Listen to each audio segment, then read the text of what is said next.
The best way I know to describe this distinction is an example from my baseball career. So now, whether you're a baseball fan or not, I was a pitcher. Do you know what happens to the pitcher in the baseball game when the pitcher doesn't do well? You know what happens?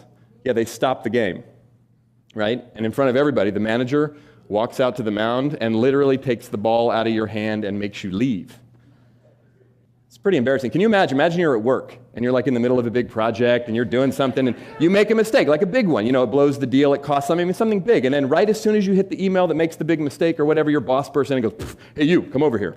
And you have to stop what you're doing and pick up your stuff and walk out. And then someone else comes in and sits down at your desk and starts doing your work for you. And oh, by the way, thousands of people are watching this happen. You imagine that'd be kind of embarrassing, right? That's what it's like to get taken out of a game. Now, if it's like late in the game, you know, it's like the 8th inning and I was just getting tired, that was fine.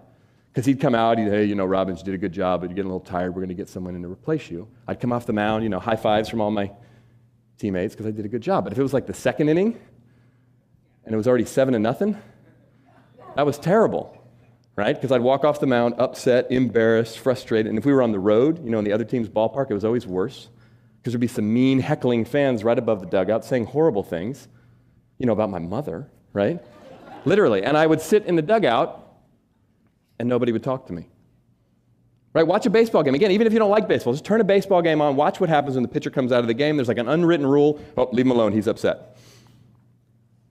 You know what I could have used when I was sitting on the bench after just giving up 7 runs in the 2nd inning? What do you think? A hug. Some appreciation. Now, not recognition. What are they going to say? "Hey, Robbins, way to go. Great job, man. 7 runs in the 2nd inning. Woo!" No, that would be disingenuous. That would be inauthentic. In fact, that'd be condescending. There's nothing to recognize about the performance. And not only did I fail, personally, I failed for the team. We're probably going to lose. So look, our performance matters. What we do or don't do absolutely matters.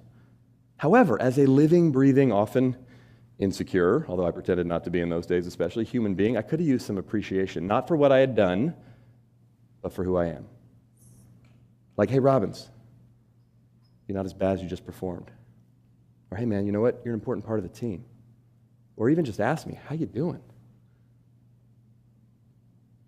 All those years playing baseball, I can count on one hand the number of times anyone ever said anything meaningful or positive to me when I failed. So when we expand our capacity for what we think of when we think of appreciation, it's not just about recognizing results and performance, it's about appreciating people. And people who understand this, both in business and in our lives personally, we start to have the ability to appreciate people and have it not be so conditional, and have it start being more meaningful and impactful. And that's often what it is. It's something simple. It's something personal. It's not some big deal. It's something that means something to us. That's how powerful it is. Whether we do it in a big dramatic way or we do it in a simple day-to-day way, when we take the time, when we're willing to look for and find the things we appreciate about the people around us and let them know. It's one of the greatest gifts we can give to them, and it's a gift for us as well. That's the power of appreciation.